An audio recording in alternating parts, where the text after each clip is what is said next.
오늘 우리에게 주시는 하나님의 말씀은 마태복음 5장 38절에서 47절까지의 말씀입니다. 또 눈은 눈으로 이는 이로 갚으라 하였다는 것을 너희가 들었으나 나는 너희에게 이르노니 악한 자를 대적하지 말라.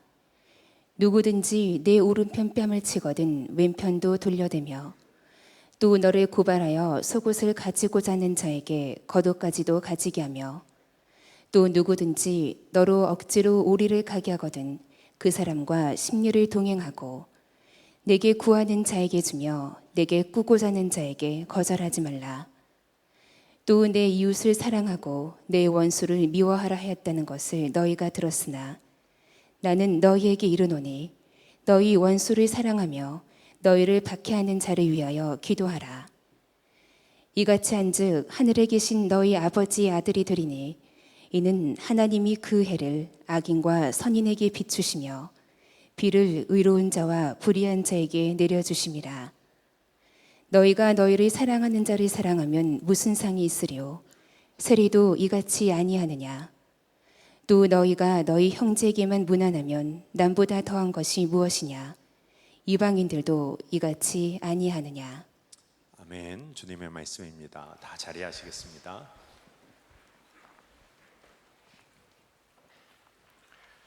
여러분들을 축복합니다. 네. 누가 달력 하나 꼭 사주세요. 네. 500부라면 제게는 자리가 없을지도 모르겠네요. 중동의 이야기 중에 하나입니다. 어느 마을에 아주 신실한 청년이 그 마을 사람들이 수도원으로 보냈어요. 왜냐하면 수도사가 되기에 딱 좋은 친구라고 생각했기 때문이죠. 수도원장도 수도사들도 다 그 청년을 대단히 좋게 보고 환영했습니다. 그런데 그 수도원에는 누구든지 다 처음에는 어려운 일부터 다 맡아야 하니까 수도원장이 쓰레기 치우는 일을 맡겼습니다. 이제부터 자네는 이 수도원에서 쓰레기를 치우는 일을 하게나. 근데 그 일을 맡겼던 것 때문에 그 청년이 수도원을 나가게 됩니다. 그래서 그냥 사라져 버렸어요. 그래서 다들 수사들이 대단히 안타까워했습니다. 쓰레기 치우는 일이 힘들어서 수도원을 떠나는 것이 너무 안타까웠던 거예요. 다 그렇게 어려운 일부터 하는 건데. 그런데 그 다음 날 수사가 어디를 가다가 그 청년을 만났습니다. 그래서 그 청년에게 참 안타까운 심정을 이야기를 했어요. 왜 자네가 그렇게 어리석은 판단을 했나? 자네가 생각하는 그런 훌륭한 삶이 되려면 남을 섬기는 것부터 해야 되는 것을 자네는 왜 모르나? 그랬더니 그 청년이 울음을 터뜨렸다고 그랬습니다. 그러면서 그 수사에게 제가 수도 원장이 쓰레기를 치우라고 그래서 수도원을 샅샅이 돌아다니면서 보았는데 쓰레기가 없더라는 거예요. 그러면서 생각하기를 내가 이 수도원의 쓰레기가 아닐까 그런 생각을 했답니다. 그래서 자기가 수도원을 나오게 됐었다고. 우리가 우리 자신에 대해서 좀 정확하게 볼 줄 알아야 할 필요가 있겠습니다. 우리가 사는 사회에 나도 모르게 내가 쓰레기 같은 존재가 되어 있는 건 아닐까? 또는 교회에 내가 혹시 쓰레기 같은 존재는 아닐까? 내가 없어지면 차라리 깨끗해지는 그런 존재는 아닐까? 자기 자신을 한번 진지하게 돌아볼 필요가 있습니다. 어떤 사람이 교회 공동체 안에서 쓰레기 같은 존재일까? 좀 표현이 거칠게 들리더라도 잘 이해하고 들으세요. 네. 안 졸리게 하느라고 좀 거친 표현을 쓰고 있습니다. 여러분들의 마음에 이렇게 괜히 분노가 일어나는 이런 사람은 졸기가 어렵거든요. 내가 혹시 쓰레기는 아닐까? 이런 생각을 해볼 필요가 있습니다. 자기가 모르게 쓰레기 같은 존재가 되어 있는 이들이 있기 때문입니다. 교회 안에.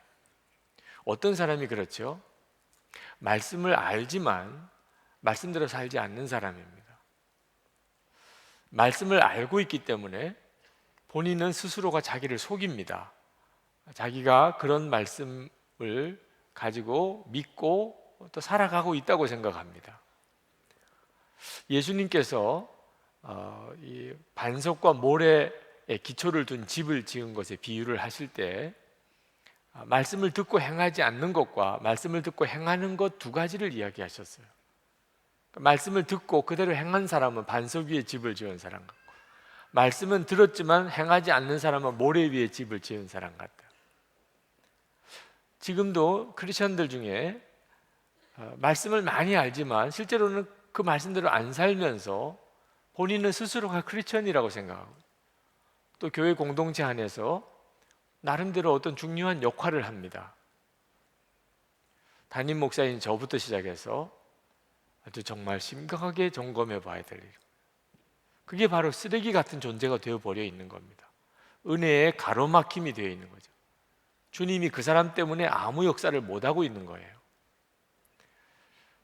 자, 오늘은 그 중에 하나를 말씀을 드리려고 하는데,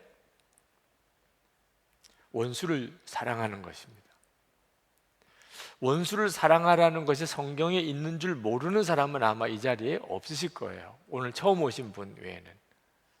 성경에 예수님께서 원수를 사랑하라고 말씀하셨습니다. 기독교의 메시지 중에 가장 유명한 메시지예요. 가장 중요한 메시지입니다. 그런데 가장 안 지켜지는 메시지예요.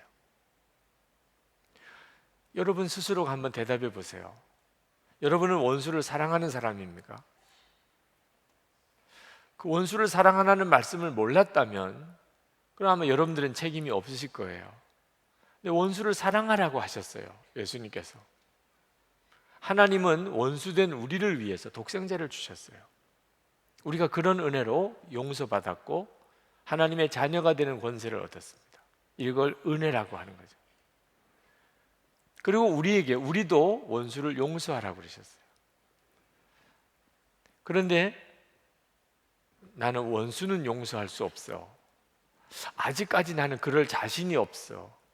그러고 그냥 넘어갑니다. 이번 주도 또 그냥 넘어갈까 봐 걱정이에요. 오늘도 그냥 넘어갈까 봐, 오늘 이 말씀을 여러분과 나누는데 이 말씀을 듣고 그냥 넘어갈까 봐 걱정인 겁니다. 존 오트버그의 예수는 누구인가, 이 책을 여러분에게 꼭 읽어보라고 권해드렸는데 안 읽은 분들이 대부분이실 거예요. 얼굴 표정을 보면 알아요. 지금 이 말씀을 처음 듣는 것처럼 듣는 사람은 안 읽은 사람들이에요. 그러나 제 말을 안 들었다고 해서 그게 큰 문제가 될 수는 없죠. 정말 유익하니까 꼭 읽어보세요. 저는 젊은이 교회의 제자훈련 과정 중에, 선택 과정 중에 존 오트버그의 예수는 누구인가를 읽는 독서 모임이 하나 있었으면 좋겠다는 생각이 듭니다. 예수님에 대해서 가장 탁월하게 가르치는 책입니다. 그냥 지식만이 아니고 삶으로 적용하도록, 그리고 도대체 예수는 누구인가, 왜 그분으로 인해서 세상은 이렇게 변화한 것인가 하는 것에 대해서 아주 탁월하게 쓴 책입니다. 그래서 매 주일마다 한 챕터씩을 설교를 대신해서 이렇게 하고 있는 거죠. 꼭 읽어보세요. 그리고 독서 모임을 하나 만들어 보세요. 원하시는 분들이 한번, 그래야 또 꾸준히 읽어가게 되니까. 여러분, 오늘 이 말씀은 젊은이 교회가 서야 될 영적인 기초일 수도 있어요. 젊은이 교회는 원수를 사랑하는 것을 실천하기 위해서 모인 교회여야 합니다. 여러분들이 교회에서 또래 모임을 하든 셀 모임을 하든 또는 팀으로 사역하든 또는 예배를 드리든 우리 가장 중요한 원칙은 원수를 사랑하는 것입니다. 그것이 기초예요. 원수를 사랑하게 될 경우에 그 다른 문제는 다 해결됩니다. 원수도 사랑하는 사람인데, 이제 교회 안에 지체들끼리 서로 용납하고 사랑이 안 되겠어요? 원수도 사랑하는 사람.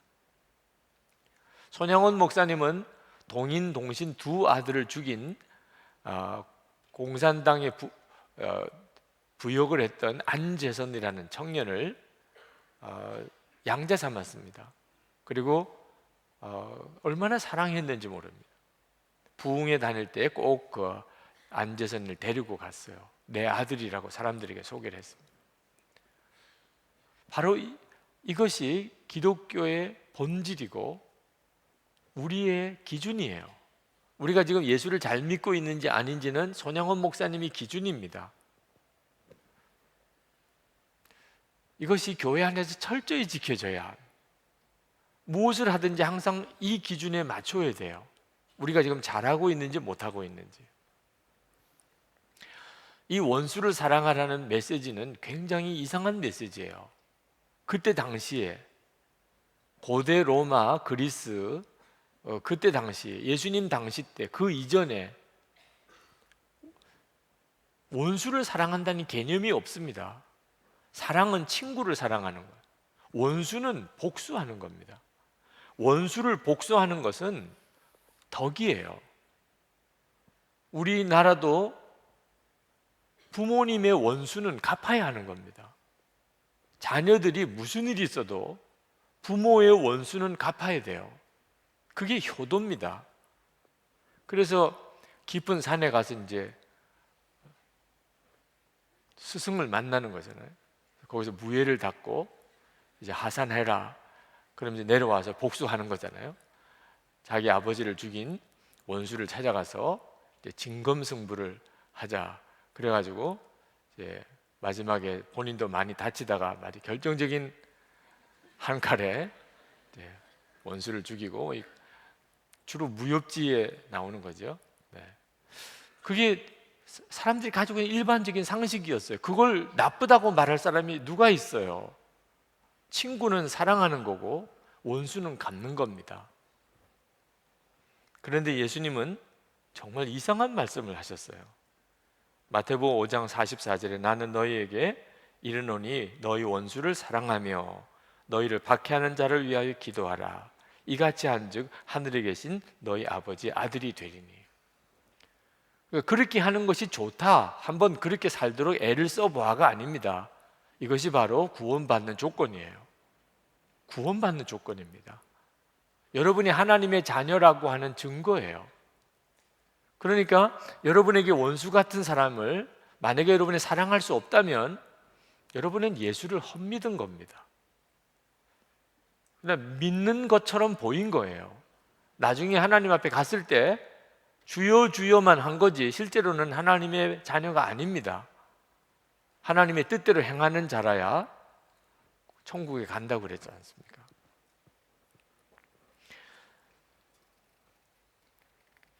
상대방이 회개를 안 했는데 용서할 수 있을까요? 상대방이 회개를 안 했는데 어떻게 용서할 수 있을까요?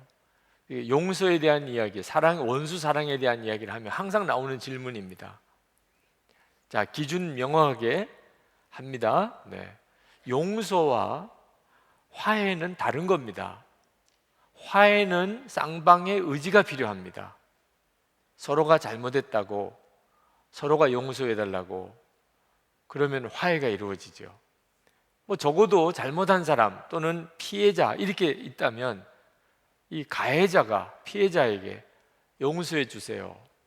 그러면 피해자가 그 용서를 받아들이면 화해가 이루어진 겁니다. 이런 경우를 화해라고 하는 거예요. 용서는 일방적입니다. 용서는 그냥 내가 복수할 마음을 버리는 거예요. 그러면 용서가 되는 겁니다. 상대방이 뭐 잘못했다고 하든 안 하든 상관이 없어요. 상대방이 잘못했다고 안 해도 내가 용서할 수 있어요. 예수님은 용서하라 그랬습니다. 그리고 사랑하라 그랬어요.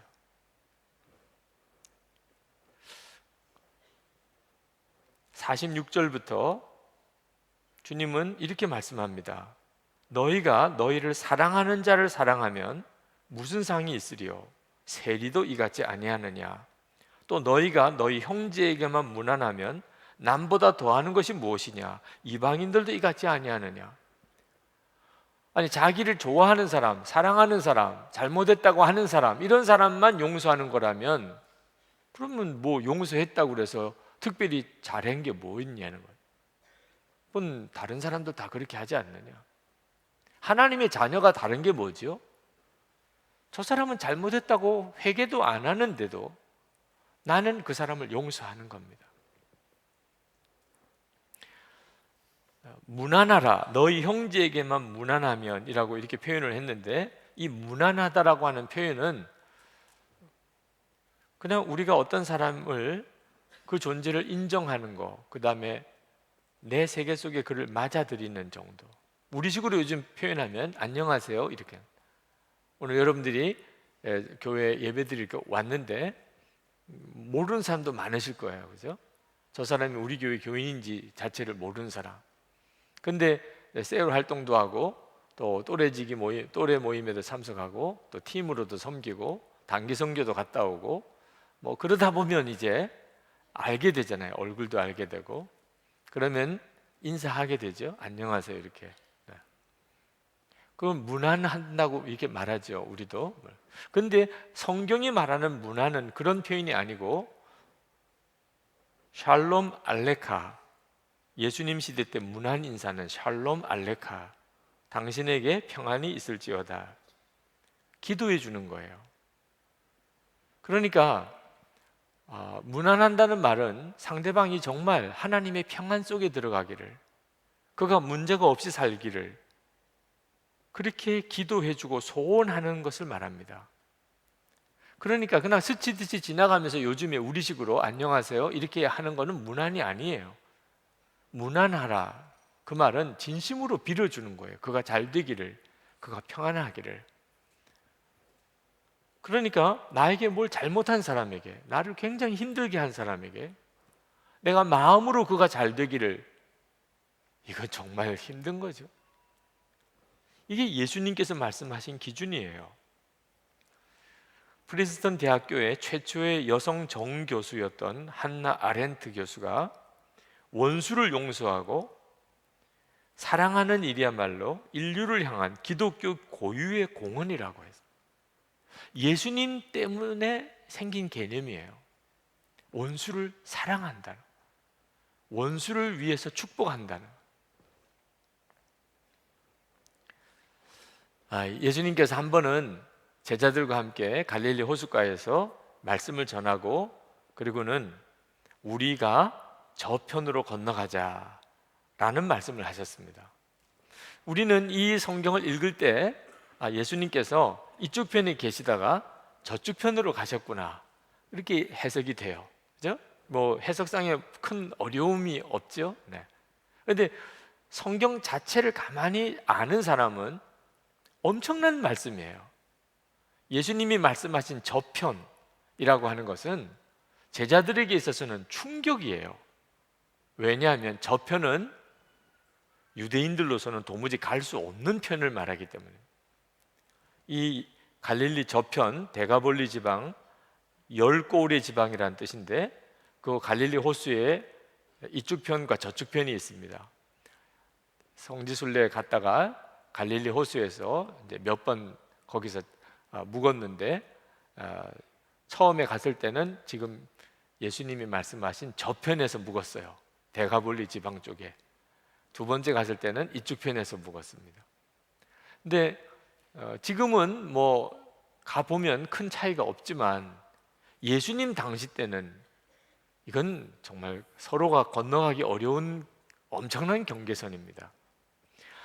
이 데가볼리 지방, 예수님이 저편으로 가자고 했던 이쪽 지방은 가나안 7족속이 여전히 그곳에 정착하고 있었어요. 거기에는 이교도 신전이 있었습니다. 그리고 이스라엘과는 아주 거리가 먼 그런 폭력이나 아주 음란한 성적인 표현이나 그런 탐욕이 아주 예찬되고 있는 곳이었고, 이스라엘에서는 부정한 동물로 여기는 돼지떼를 치고, 그래서 유대인들은 이 저편을 사탄이 살고 있는 곳이라고, 귀신들에게 눌려 지내는 곳이라고 생각했고, 누구도 그 저편으로 가려고 안 했고, 랍비는 더 안 그렇죠. 그런데 예수는 아무렇지도 않게 우리가 저편으로 가자. 그 저편 데가볼리 지방에는 로마 군대가 있었습니다. 한 6천 명 정도의 로마 군대가 주둔하고 있었어요. 예수님은 아주 아무렇지도 않게 저편으로 가자고 그래요. 마치 제자들이 느끼기에는 저편도 예수님 편이라고 생각하는 건가? 이렇게 느낄 만큼 예수님은 우리 저편으로 건너가자. 그리고 제자들은 달갑지는 않았지만 예수님이 가자 그러니까 건너갑니다. 누구도 예수님을 환영해 주는 사람이 없었어요. 오직 귀신 들린 사람 남자 하나가 무덤가에서 자기 몸을 상하면서 미친 듯이 발광을 하고 있는 남자 하나가 있었습니다. 그는 마을에서 쫓겨난 사람이에요. 워낙 사람이 거칠게 귀신 들려서 발광을 하고 있었기 때문에. 예수님 앞에 이 사람이 무릎을 꿇습니다. 그 한 사람이 맞았어요. 저편으로 건너가니까. 그러면서 당신이 나와 무슨 상관이 있나이까? 당신께 구하노니 나를 괴롭게 하지 마옵소서. 예수님께서 너 이름이 뭐냐? 이렇게 물었습니다. 그랬더니 내 이름은 군대니 우리가 많음이니이다. 여태 이 군대라는 표현은 그곳이 로마 군인들이 묵고 진영을 가지고 있는 지역이라는 아주 의미와 밀접해요. 로마 군인들이 그곳에 수천 명이 거기에 주둔하고 있었습니다. 그런데 이 귀신 이름이 자기가 군대라는 겁니다. 예수님께서 그 귀신 들린 사람의 속에 있는 귀신을 돼지떼에게 다 들어가게 하죠. 그래서 그 돼지떼들이 바다 호수 속으로 뛰쳐 들어가서 다 죽습니다. 여러 가지 상징이 같이 표현되어 있어요. 로마 군대를 상징하고 또 로마 군대의 힘의 상징이었던 돼지, 이스라엘을 타락시키려고 강제로 돼지고기를 먹였던 일이 있었죠. 마카비서 1장에 보면. 하여튼 이런 사건들이 다 거의 연관된 사건들입니다. 그리고 난 다음에 그 마을 사람들이 반응을 보이기 시작해요. 이 사람이 마을에 들어가서 온전한 모습을 보이니까 마을 사람들이 충격을 받았어요. 조금 전까지 엄청난 강한 귀신 들린 사람이 깨끗해진 거거든요. 그래서 사람들이 예수님에게로 옵니다. 그제서야 반응을 보이고 와요. 아주 미친 사람이 온전한 정신으로 예수님 앞에 옷을 입고 앉아 있는 걸 보고 이 사람들이 예수님에게 뭐라고 이야기하냐면 떠나달라고 말합니다. 떠나달라고. 이 예루살렘 이 이스라엘 백성들이 있는 쪽 지역에서는 예수님이 이런 기적을 행하시면 반응이 달랐어요. 귀신 들린 사람, 병든 사람 데리고 막 왔어요. 이 사람도 고쳐주세요. 나도 고쳐주세요. 막 이렇게. 근데 이 데가볼리 지방에서는 예수님이 그런 놀라운 기적을, 귀신을 내쫓는 기적을 행했는데 떠나달라는 거예요. 떠나달라. 왜 그랬을까요? 예수님이 능력이 있다는 것은 알았는데 자기 편이 아닌 거예요. 예수는 저쪽 편 사람이에요. 이 데가볼리 지방 사람들의 보기에는 유대인이에요. 유대인. 근데 이 유대인이 엄청난 능력이 있어요. 잘못하면 자기들이 다쳐요. 이해하시겠습니까? 이 예수님이 자기와 같이 있다는 게 무서워요. 왜? 같은 편이 아니니까. 다른 편 사람이에요. 완전히 이제 진영 논리죠, 그냥. 그러니까 예수님에게 병자가 와서 또는 귀신 들린 사람 데리고 와서 이 사람도 고쳐주세요 이렇게 할 엄두가 안 나는 겁니다. 제발 좀 가세요, 좀 이렇게. 예수님께서 순순히 떠나십니다. 그때 이 귀신 들렸다가 고침받은 사람이 예수님 따라가려고 그럽니다. 근데 예수님께서 허락을 안 하세요. 너는 여기 있어. 그리고 너에게 일어난 일을 마을 사람들에게 다 이야기해 줘. 그리고는 예수님은 제자들과 함께 배를 타고 그냥 가요. 그 귀신 들린 사람 하나, 귀신을 쫓아내서 돼지에게 들어가게 하는 일 하나 하려고 건너오신 것처럼 예수님은 그냥 그 사람 고쳐주고 그리고 떠나달라고 요청을 받고는 떠나요. 다시. 이 귀신 들렸던 사람은 얼마나 섭섭했겠어요. 예수님이 허락을 안 해줍니다. 자기를 받아주자. 그러나 그는 예수님의 말씀처럼 마을에 들어가서 예수님이 자기에게 행하신 일을 다 이야기해 줍니다. 사람들이 아주 놀랍게 여겼다고 그랬습니다. 근데 이야기가 여기서 끝나지 않습니다. 그 다음에 예수님이 다시 데가볼리로 또 오세요. 그 다음에 오실 때는요, 반응이 엄청났어요. 요즘 아이돌 스타들, 가수들이 어디 가면 막 반응이 일어나는 것처럼 마가복음 6장 55절 56절에 보면 그 온 지방으로 달려 돌아다니며 예수께서 어디 계시다는 말을 듣는 대로 병든 자를 침상째로 메어 나오니 아무데나 예수께서 들어가시는 지방이나 도시나 마을에서 병자를 시정해 두고 예수께 그의 옷가에라도 손을 대게 하시기를 간구하니 손을 대는 자는 다 성함을 얻었느니라. 아주 갑자기 분위기가 확 달라집니다. 처음에 대가벌리 왔을 때는 맞이하는 사람 아무도 없었고 귀신 들린 사람 한 사람 있었고 귀신 들린 사람 고쳐주었는데 떠나달라고 요청해서 그냥 떠났죠. 두 번째 갔을 때는 사람들이 뭐 떼를 지어서 몰려다니면서 병자들을 데리고 와서 고쳐달라고 그러고 그랬단 말입니다. 왜 이런 일이 벌어졌을까요? 대가벌리 사람들이 예수님이 자기 편이 됐다고 생각한 겁니다. 자기 쪽에 어려운 사람을 고쳐주었대. 그 귀신 들렸다고 고침받은 사람 이야기를 다 듣고 보니까 예수님이 자기 편 사람을 아무 조건 없이 깨끗하게 고쳐준 거예요. 아, 저 예수는 우리 편이구나. 우리를 받아주었구나, 저 사람이. 그러니까 그들도 예수님에게 마음을 열게 된 겁니다. 복음서에 보면 예수님이 떡을 떼서 기적으로 수많은 사람을 먹인 기사가 두 가지로 나와요. 하나는 오병이의 기적, 하나는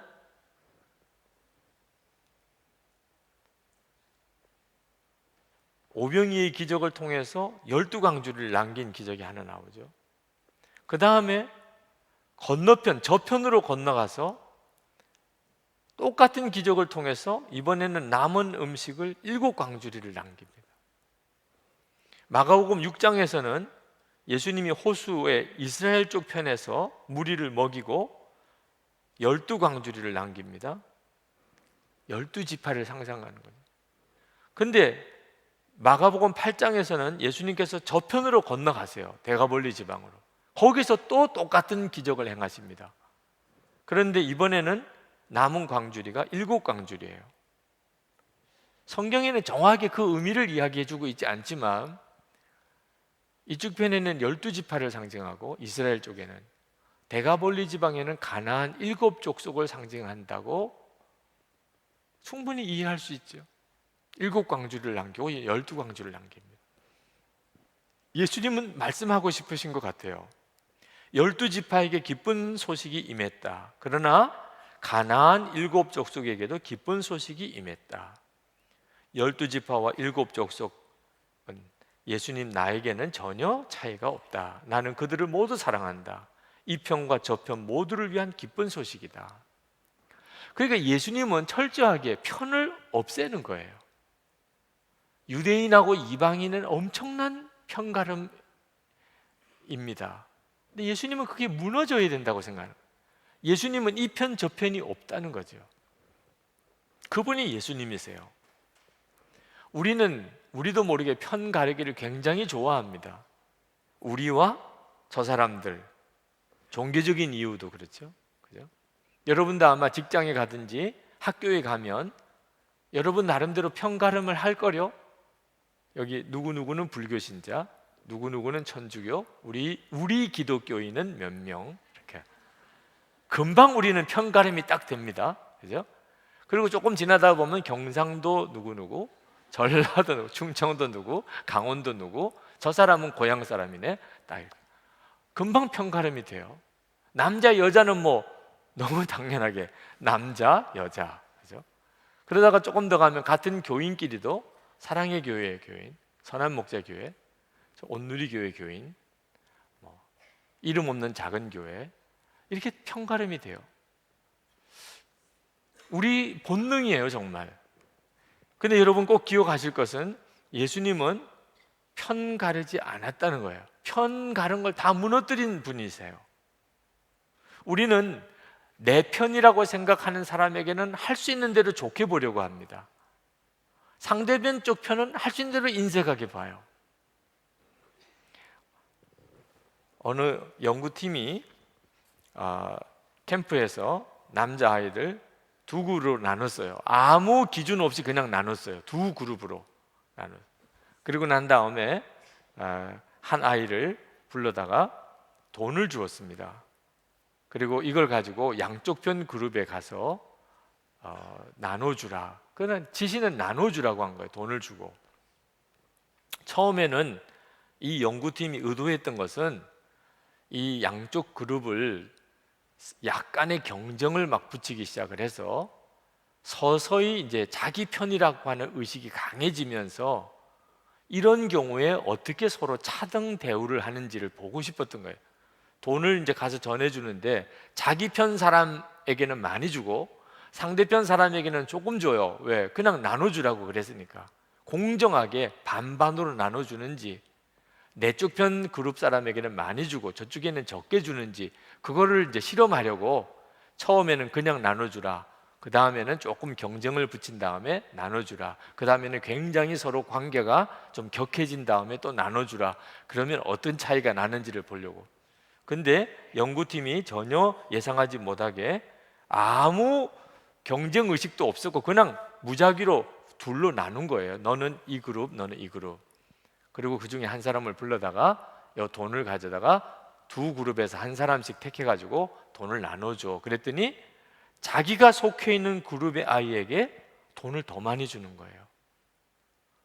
그 그룹하고 무슨 특별한 관계가 형성된 것도 없어요. 그냥 무조건 나는 이 그룹에 있다고 하는 이유 하나 때문에 자기 그룹에 있는 아이에게 돈을 더 주고 이쪽 그룹에게는 돈을 덜 주는 걸 봤어요. 이게 얼마나 우리 안에 이게 본성인가 하는 겁니다. 내 그룹에게는 더 마음을 기울여, 팔이 안쪽으로 굽는 거죠. 남자아이니까 그렇겠지 여자아이들은 아닐 거야, 이런 생각을 한다면 당신은 여자이기 때문입니다. 이렇게 썼더라고요. 존 오트워크가 그렇게 썼어요. 제 말이 아니고 거기다. 네. 여러분, 우리가 예수를 믿는 우리도 똑같아요. 예수님은 분명히 성경을 가만히 읽어보면 이렇게 편 나누는 것에 대해서 예수님은 엄청나게 싫어하셨습니다. 그런데 우리는 그 예수님을 믿는다고 하면서도 우리도 모르게 편을 나눠요. 그리스도인이라고 하는 이름은 처음에는 그리스도인들을 조롱하는 말이었습니다. 이교도들이 기독교인을 조롱하는 말로 예수밖에 모르는 사람, 이런 뜻으로 그리스도인이라고 이름을 붙였습니다. 역사가 타키투스는 그들의 불쾌한 행동들이 혐오감을 주어 통칭 그리스도인이라는 천박한 명칭으로 불린다, 이렇게 썼습니다. 그러니까 그리스도인은 그때 당시에는 아주 하대하는 용어를 썼던 거예요. 그리스도인들도 그렇게 말하는 사람들에게 은혜를 갚았어요. 그래서 만든 용어가 이교도라는, 이교도, 라틴어 단어로는 그냥 민간인이란 뜻인데 이 말은 세례받지 않은 사람, 그리스도에게 속하지 않은 사람, 이런 사람을 가르쳐서 통칭 이교도, 우리식으로 말하면 불신자. 그죠? 우리도 그렇게 나눠 쓰죠? 불신자들, 이렇게. 예수님은 아마 우리가 이런 식으로 사람을 표현하는 것에 대해서 기쁘게 생각하지 않으실 거예요. 예수님은 정말 그렇게 하는 것을 기뻐하지 않았어요. 미국의 형제교회라는 교단이 있는데 그 교단은 성찬식 대신에 세족식을 한다고 그래요. 예수님이 제자들의 발을 씻겨주신 것처럼 우리도 서로 발을 씻겨주는 사람이 되자, 이런 뜻으로 세족식을 하는데 그 교회 담임 목사님이 세족식을 하면서 습관적으로 언제나 교인들의 왼발을 먼저 씻겨주었습니다. 왜냐하면 목사님으로서는 오른쪽 손으로 발을 씻겨주니까 이제 앉은 사람의 입장에서는 왼발이 되는 거죠. 그걸 굉장히 불쾌하게 생각한 교인이 있었어요. 그래서 그 교인이 목사님에게 건의를 했습니다. 목사님, 왜 항상 왼발부터 씻겨주십니까?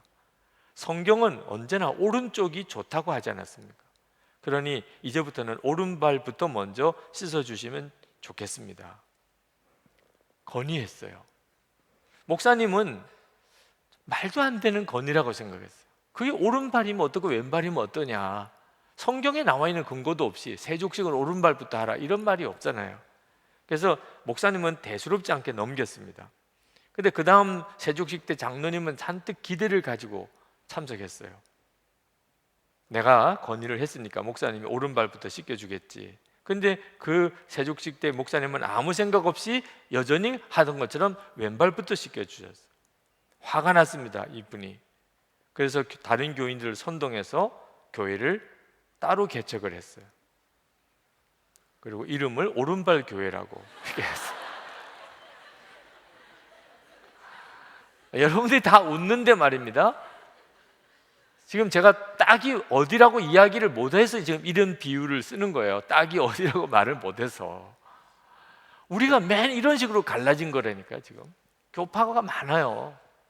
근데 그 교파들이 대부분 이런 식으로 갈라진 겁니다. 어떻게 보면 정말 말도 안 되는, 예수님이 보기에는 기가 막힌 일이죠. 우리 개신교가 가지고 있는 정말 극복하지 못하고 지금 있는 이 문제, 갈라지는 거. 이유는 아무것도 아닌 것 같은 거예요.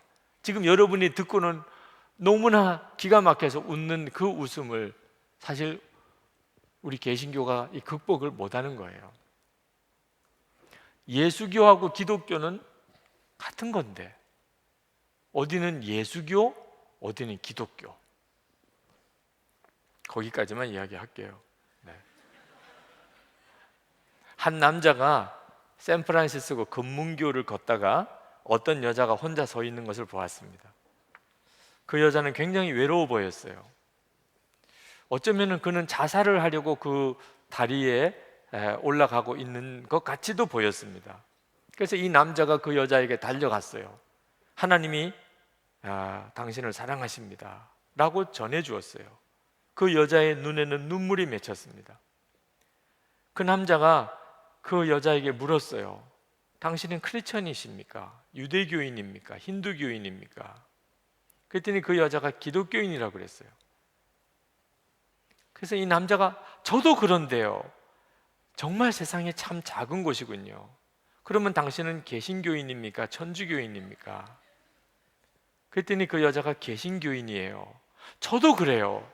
무슨 교단입니까? 침례교예요. 저도 그래요. 북침례교입니까? 남침례교입니까? 북침례교요. 저도 그런데요. 보수주의 침례교입니까? 자유주의 북침례교입니까? 보수주의 북침례교요. 정말 놀랍네요. 저도 그렇거든요. 보수주의 북침례교 근본주의입니까? 보수주의 북침례교 개혁주의입니까? 보수주의 북침례교 근본주의입니다. 이럴 수가. 저도 그렇거든요. 보수주의 북침례교 근본주의 중부노예입니까? 보수주의 북침례교 근본주의 동부노예입니까? 보수주의 북침례교 근본주의 중부노예입니다.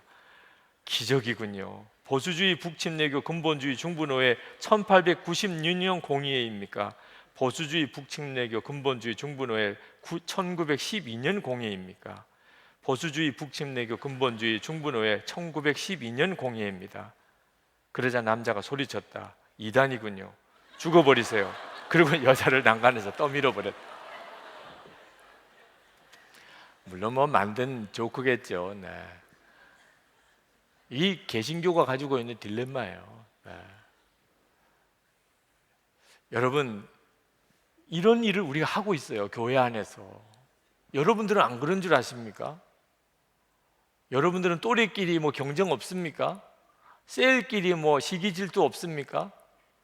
여러분들 사이에서는 뭔가 어떤 기준을 가지고 같은 예수 믿는 사람들끼리인데 서로 나누어 보거나 하지 않습니까? 내 편이구나, 저쪽 편이구나, 이런 의식이 없나요? 예수 믿으니까 그렇게 이제 바뀌어 버렸나요? 오히려 나하고 다른 쪽 편에 대해서 더 관심을 가지고 더 배려하고 그렇게 하고 계신가요? 예수님은 사마리아 어느 한 마을을 지나가시다가 마을 사람들이 받아들여 주지 않았어요. 그러자 제자들이 화가 났습니다. 주여, 우리가 불을 명하여 하늘로부터 내려 저들을 멸하라 하시기를 원하시나이까? 제자들은 분명히 예수님이 그 제안을 기뻐하실 줄 알았어요. 왜? 그들이 당한 모욕이 너무 컸기 때문에. 거절감이 너무 컸어요. 예수님은 오히려 제자들에게 화를 내셨습니다. 꾸짖으셨어요. 이건 정말 이상한 일이라는 겁니다. 이게 성경에 기록된 것은 이게 너무 이상한 일이라. 거절하는 사람을 오히려 예수님은 더 편들어 주셨어요. 예수님의 편이 되어서 이야기하는 제자들을 꾸짖으셨어요. 우리가 예수님을 바로 믿는다면 우리도 당연히 그렇게 해야 하는 거예요.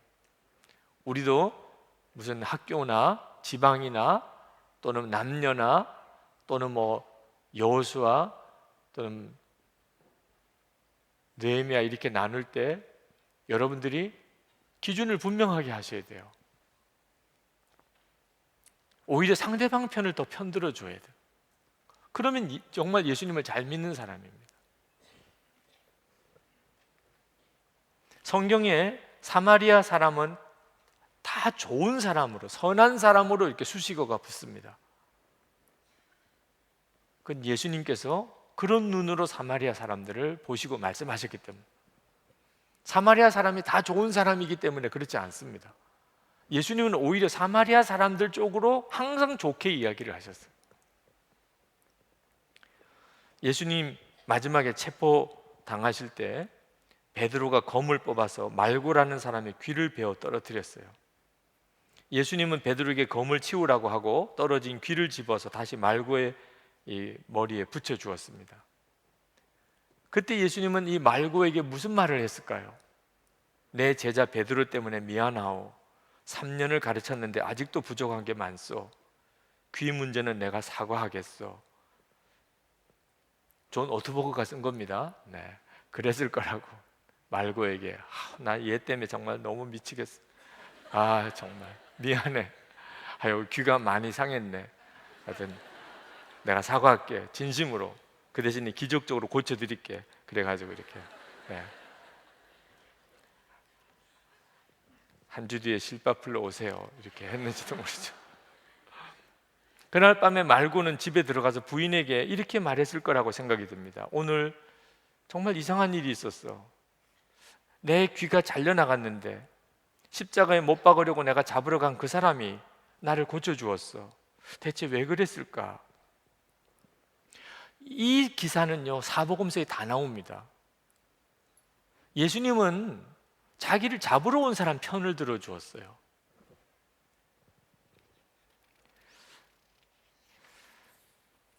여러분, 사람은 본능적으로 이렇게 사람을 편가르게 되어 있습니다. 근데 우리는 사실 다 한 편이에요. 어떤 편이죠? 우리가 나눌 기준이 있다면 의인과 죄인 둘 중에 하나밖에 없습니다. 여기 이제 줄 그어놓고 의인 이쪽으로 가고 죄인 이쪽으로 가요. 우리는 다 동지예요. 다 죄인 쪽에 가요. 의인 쪽에 설 사람이 한 사람도 없어요. 그러니까 우리는 사실 다 같은 편이에요. 다. 옆에 있는 사람 보고 인사하실까요? 동지셨군요. 네, 다 죄인으로서 우리는 다 같은 편이에요. 네. 예수님 혼자만 사실 의인이시죠. 근데 예수님이 이 우리를 같은 편이라고 생각하시는 거예요. 그래서 우리가 예수를 믿고 구원받은 거지. 우리가 교회 생활을 정말 이제 바로 해야 합니다. 필립 얀시가 강연하면서 이런 이야기를 했어요. 미국 교회에 대해서. 대부분의 교회는 선한 사람들을 위해 편안한 장소가 되기 위해 노력하고 있습니다. 오늘날 교회는 선한 사람이 선한 사람들 앞에서 보다 더 선하게 살라고 말하고 있습니다. 교회는 착한 사람들끼리만 모여 사는 그런 욕구가 있어요. 그래서 좀 문제가 있는 사람, 별난 사람, 튀는 사람, 이런 사람은 심리적으로 좀 딴 교회 가지. 어느 교회로 보낼까요? 하여튼 딴 교회 가지. 우리 교회는 착한 사람들, 순한 사람들, 뭐 안 나는 사람들, 항상 그런 사람. 여러분 세일은 어떤 사람 오기를 원하십니까? 심사해야 돼요. 아무나 받아들이면 안 돼요. 분위기 깨칩니다. 이런 기준이 있어요. 여러분 셀들마다 다. 그죠? 너무 회원이 안 모이는 경우에는 누구나 오세요 이러지만 막상 또 누가 오겠다 그러면 저 사람 안 되겠는데, 이런 기준이 있다니까. 여러분 기도할 때 다른 셀에서 안 받아들이는 사람 우리한테 보내주세요. 이 기도할 수 있겠습니까? 우리 교회에서 정말 제일 문제들만 다 우리 셀로 오게 해주세요. 이렇게 기도하십니까? 이건 정말 어려운 일이에요. 근데 예수님은 그러셨어요.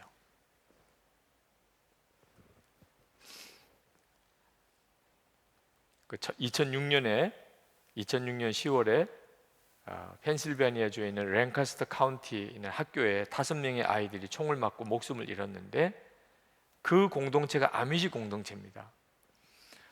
이 아미시 공동체는 한 500년 역사 동안 예수님처럼 원수를 사랑하는 거 하나를 실천하려고 만들어진 공동체예요.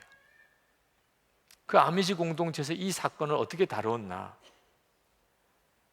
자기 아이들 5명이 죽었어요. 근데 그 살인범을 용서하고 그 살인범의 미망인과 자녀들에게 생활비와 장학금을 주었어요. 이건 아무나 할 수 있는 일이 아닙니다. 그래서 여기가 진짜 예수님을 믿는 공동체구나 하는 것을 알 수가 있는 거죠.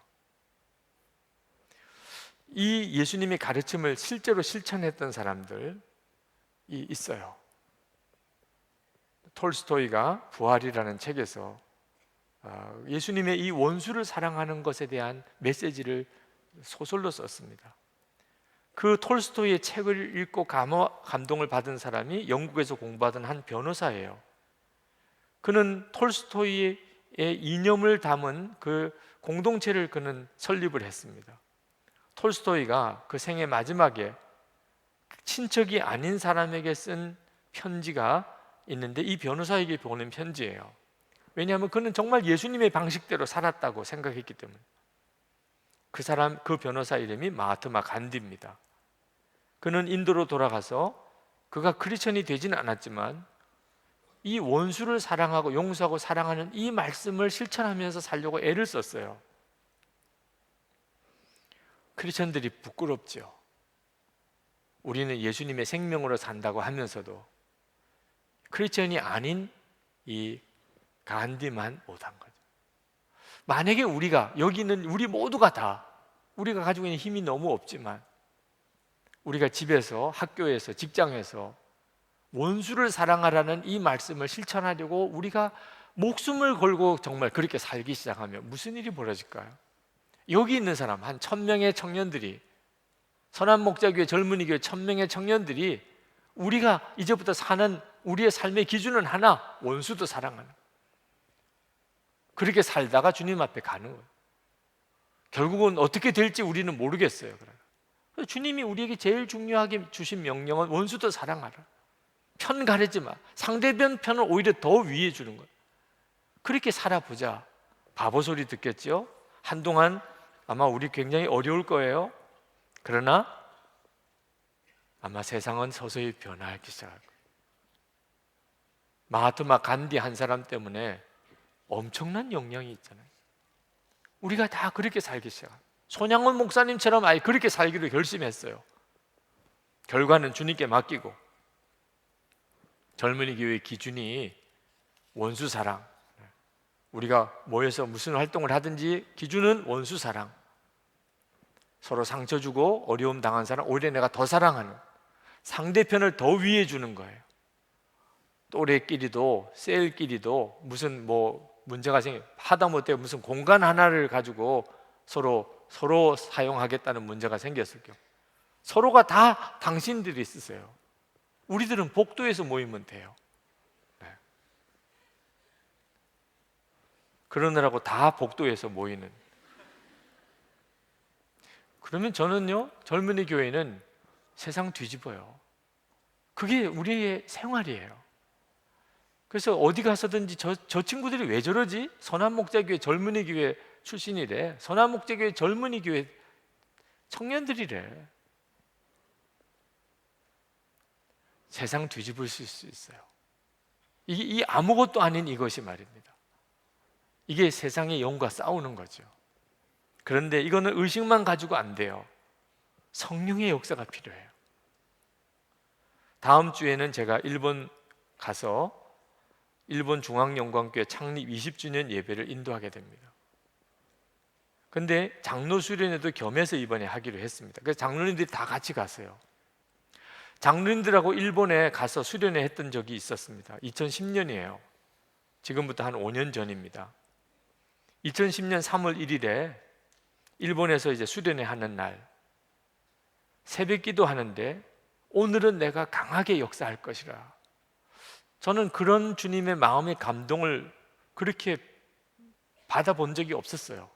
근데 그날 새벽에 기도하는데 오늘 장로 수련회 때 주님이 강하게 역사하실 거라는 거예요. 그래서 저녁 집회가 다가올 때 제가 장로 회장님께 부탁을 드렸어요. 오늘 저녁에 휴지를 좀 많이 준비해 주세요.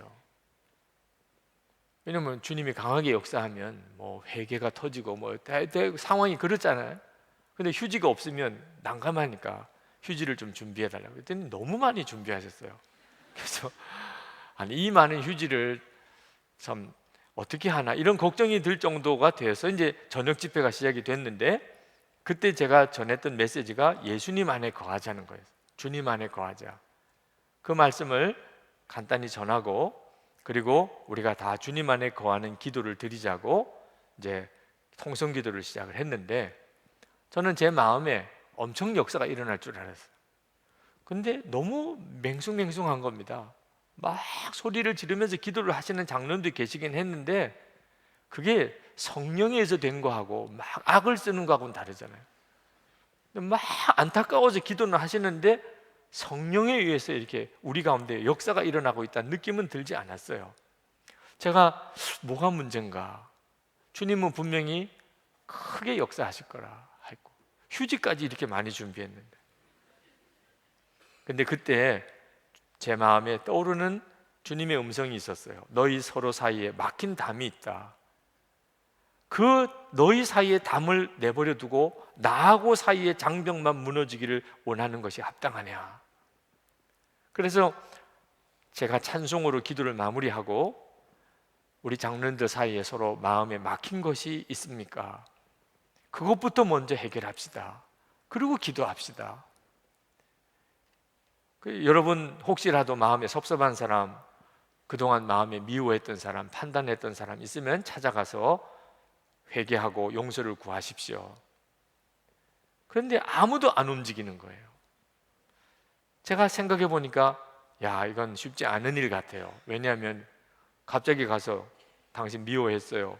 같은 장로님들끼리 그렇게 말 꺼내기도 쉽지 않아요. 평소에 조금 미운 마음이 있어도 그런 내색 안 하고 지냈는데 미워했어요. 당신 정말 나 그동안 섭섭했었어요. 이런 말을 꺼내기가 쉽지 않겠구나. 만약에 또 그렇게 이야기했는데 저쪽에서 더 이상하게 보면 그것도 또 곤란하잖아요. 제가 한 5번 제발 좀 가서 막힌 담이 있는 사람을 찾아가서 그것부터 해결하시라고 안 움직이는 겁니다. 다가오기를 기다리지 말고 다가가세요. 5번째 가서야 몇 분이 움직이셨어요. 그래서 다른 장로님을 이렇게 찾아가시는 분이 몇 분이 생겼습니다. 제가 보니까 이게 한계예요. 더 이상은 어떻게 할 수가 없어요. 그래서 서로 손불을 뜨고 기도하시는데 우리 다 같이 그냥 통성으로 기도합시다. 그렇게 기도를 시작을 했는데 제 가슴 속에 갑자기 애통함이 밀려오는 거예요. 제가 그동안에 장로님들을 머리로만 말로만 사랑했지 내가 진짜 사랑을 못했구나. 장로님들을 정말 사랑하지 못했었구나. 그게 깨달아지면서 막 통곡하게 되더라고요. 저는 휴지가 저 때문에 필요한 줄 몰랐었어요. 저는 기도회를 인도를 하고 있는데 제가 막 통곡을 하면 분위기가 너무 이상해질 것 같아서 휴지를 한 묶음 뽑아가지고 제가 입을 막고 어떻게 해야 될지를 모르겠더라고요. 제가 절제를 해야 된다는 생각을 하면서도 막 마음은 견딜 수가 없었어요. 그래서 겨우 마음을 가다듬고 그냥 개인 기도 이제 자유롭게 하시고 마치겠습니다. 그리고는 저도 이제 기도를 하고 싶어서 강단에서 이렇게 내려오는데 몇 분 장로님 권사님이 앞으로 나오시면서 기도를 해달라는 거예요. 그래서 할 수 없이 한 분 한 분 이렇게 나오신 분을 이렇게 기도를 해드리는데 누가 갑자기 제 손을 확 잡아 끌으면서 당신 머리에다가 이렇게 저를 두 손으로 이렇게 제 두 손을 잡고서 당신 머리에다가 얹는 겁니다. 이렇게 기도를 해나가도 이렇게 순서로 이렇게 가는데 반대쪽 방향에 있는 분이 확 잡아서 당황했어요. 두 손이 이제 그분한테 붙들려 가지고 머리에다가 얹은 거죠. 근데 그때 제 마음속에 딱 느낌이 오는 것이 간절함이었어요. 이 장로님이 얼마나 간절해 하시는지. 평소에 그러시는 분이 아닙니다. 그런데 제 손을 두 손을 잡고 당신 머리에 손을 얹게 하고는, 그러고는 우시는 거예요. 제가 그 장로님 머리에 손을 얹고 그 장로님에게 자세도 이상한 자세가 되고, 그리고 기도를 하는데 하나님이 이분을 사랑하신다는 마음을 주세요. 너무나 사랑하신다. 그러면서 또 한편으로 제 마음에 내가 이 장로님을 위해서 기도를 못했었는데, 그러면서 막 제 속에서 더 이상은 견딜 수 없는 통곡이 터져나와요. 근데 조금 전에 강단에서 제가 기도 인도할 때는 제가 손을 마음대로 쓰니까 뭐 휴지를 가지고 입을 막고 했죠. 이건 두 손 다 붙들렸어요. 그리고는 통곡은 터져나와요. 얼마나 소리 지르면서 제가 통곡하고 회개하고 울었는지. 그 장로님 머리에 손 얹고 그냥 상상이 안 되는, 지금까지 제가 그렇게 누구 앞에서 울면서 기도를 해본 적이 없어요. 그리고는 막 장로님들 사이에 불이 임한 겁니다. 2010년 3월 1일이에요. 일본 그 중앙영광교회 후지산에 있는 리프레시 센터에서 장로 수련회 때 방언이 터지고 막 통곡하고 쓰러지고 1시간 정도 그렇게 기도했어요. 그 다음 날 아침에 다들 모여서 또 서로 공개 고백하고 회개하고, 그리고 사랑에 포옹을 하고 기쁨이 넘치고. 우리 교회 우리 장로님들의 분위기가 굉장히 좋은 것은 주님이 그렇게 몇 번 우리 가운데 놀라운 임재를 주셨기 때문에, 주님을 아는 눈이 이렇게 열려지기 시작하니까 관계가 엄청나게 달라지기 시작합니다. 저는 젊은이 교회 안에 이 역사가 꼭 있기를 축복합니다. 이건 정말 황홀한 비전이에요. 목숨을 걸 정도예요. 이게 한국을 뒤집습니다. 사람들의 마음에는 감동을 다 갈망하고 있어요. 진짜 사랑에 대한 갈망, 하나님의 사랑에 대한 갈망. 그게 예수님 그분이세요. 우리는 그 예수님을 영접했는데 그 예수님으로 살지를 못하는 거예요. 이래서 안 된다, 저래서 안 된다 핑계 대면서. 여러분의 인생을 여기에다가 두시고 젊은이 교회의 영적인 바탕을 만드세요. 기도하십시다. 이제 성찬을 하겠는데 예수님 살과 피를 먹고 마시는 성찬입니다. 오늘 여러분 성찬하면서 주님, 제가 원수도 사랑하는 것을 제 신앙의 목표로 분명하게 정하고 기준으로 삼겠습니다. 그렇게 살아보겠습니다. 안 되면 주님께 무릎 꿇고, 안 되면 나는 죽었다고 고백하고, 정말 예수님 나를 통해서 주님 사랑이 흘러가고 내 가족에게, 부모에게, 형제에게, 친구에게, 직장 동료에게, 내가 만나는 모든 사람에게, 도무지 꼴보기 싫은 사람, 진짜 미워 죽겠는 사람, 주님의 사랑으로 그렇게 사랑만 하며 살겠습니다. 나머지는 주님 책임져 주세요. 먹고 입고 사는 거, 내 진로 다 주님 책임져 주세요. 젊은이 교회 원수 사랑, 그 하나를 목표로 삼았던 아미시 공동체처럼 그런 공동체를 위해서 여러분 기도해 주세요. 우리 통성으로 기도하고 성찬을 받겠습니다.